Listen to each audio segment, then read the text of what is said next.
अस्सलामु अलैकुम वरहमतुल्लाहि ताला वबरकातुहू। जैसा कि आप तमामी लोग जानते हैं कि ये रमज़ानुल मुक़द्दस का मुबारक महीना चल रहा है और अभी चंद दिनों बाद ईद उल फित्र आने वाली है। इसलिए मैं सबसे पहले आप लोगों को एडवांस में ईद उल फित्र की मुबारकबाद पेश करता हूँ। और आज हम इस बात पर तबसरा करने वाले हैं कि जो नमाज ईद का तरीका है, क्योंकि बहुत सारे लोगों की ये रिक्वेस्ट है कि उनको एक आसान तरीका नमाज ईद का बता दिया जाए ताकि उनको नमाज पढ़ने में कोई दुश्वारी पेश ना आए। तो आज हम इस वीडियो के अंदर डिस्कस करेंगे कि नमाज ईद का जो आसान तरीका है, मुकम्मल तरीका है, वो क्या है। तो मैं आप लोगों से गुजारिश करूंगा कि आप इस वीडियो को ज्यादा से ज्यादा लोगों में शेयर करें और ये हमारा नया चैनल है, आपकी जरूरत, आप इसको सब्सक्राइब कर लें। इंशाल्लाह हम आपकी जरूरत के मुताबिक इस पर मसाइल भेजते रहेंगे। तो आइए चलते हैं हम अपने मकसद की तरफ कि नमाज ईद का जो आसान और मुकम्मल तरीका है वो क्या है। तो नमाज ईद का जो आसान तरीका है वो ये है कि सबसे पहले आपको ईद उल फित्र की जो नमाज है उसकी नियत करनी है।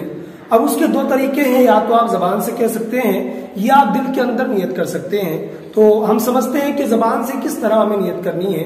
तो नियत इस तरह करनी है कि नियत की मैंने 2 रकत नमाज वाजिब ईद उल फित्र के माँ जायद 6 तकबीरों के वास्ते अल्लाह ताला के मुंह मेरा काबे शरीफ की तरफ पीछे इस इमाम के, इस अंदाज से आपको नियत करनी है। अगर आप ये अल्फाज नहीं कह सकते हैं तो आप दिल में नियत कर लें कि मैं ईद उल फित्र की नमाज पढ़ रहा हूँ। तो नियत करने के बाद करना ये है कि अपने हाथों को कानों तक ले जाना है और कानों तक ले जाने के बाद अल्लाहु अकबर कहते हुए हाथ नाक के नीचे लाकर बांध लेने हैं। इमाम साहब भी सना पढ़ेंगे और मुक्तदियों को भी सना पढ़नी है, आहिस्ता आवाज से सना पढ़नी है। उसके बाद इमाम साहब हाथों को कानों तक ले जाएंगे और कानों तक ले जाने के बाद हाथों को नीचे लाकर छोड़ देंगे पहली तकबीर के अंदर। फिर दूसरी तकबीर के लिए हाथ उठाएंगे और अल्लाहु अकबर कहते हुए हाथ नीचे लाकर छोड़ देंगे। तीसरी तकबीर के लिए फिर हाथों को कानों तक उठाना है और तीसरी तकबीर में अल्लाहु अकबर कहने के बाद जो हाथ है अब उसको बांध लेना है। अब जो इमाम साहब हैं वो बाकायदा किरात करेंगे। उसके बाद इमाम साहब रुकू करेंगे और फिर 2 सजदे करेंगे और वापस दूसरी रकात के लिए हम खड़े हो जाएंगे। तो खड़े होने के बाद इमाम साहब फिर किरात करेंगे। किरात करने के बाद अपने हाथों को कानों तक उठाएंगे और उठाने के बाद अल्लाहु अकबर कहते हुए हाथ नीचे लाकर छोड़ देंगे पहली तकबीर के अंदर। फिर दूसरी तकबीर के लिए हाथ कानों तक उठाएंगे और नीचे लाकर छोड़ देंगे।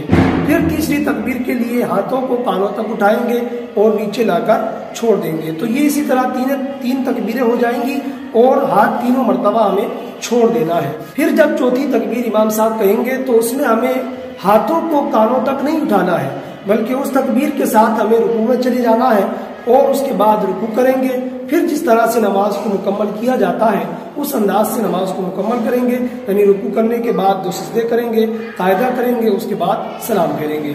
तो उम्मीद करता हूं कि नमाज ईद का जो तरीका है, जो आसान तरीका मैंने आप लोगों के सामने पेश किया, उसको आप समझ गए होंगे और जान गए होंगे कि किस तरह हमें ईद की नमाज पढ़नी है, किस तरह हमें ईद की नमाज को अदा करना है। तो मैं आप लोगों से गुजारिश करूंगा कि इस वीडियो को ज्यादा से ज्यादा आप लोगों में शेयर करें, लोगों में भेजें, ताकि जो मुसलमान भाई नमाज ईद के तरीके से वाकिफ नहीं है वो इसको समझ जाएं और जान जाएं। और आप भी इस चैनल को सब्सक्राइब कर दें और बेल आइकन को प्रेस कर लें, क्योंकि हर तरह की इस्लामी मालूमात और मसाइल इस चैनल के माध्यम से हम आप तक पहुंचाते रहेंगे इंशाअल्लाह।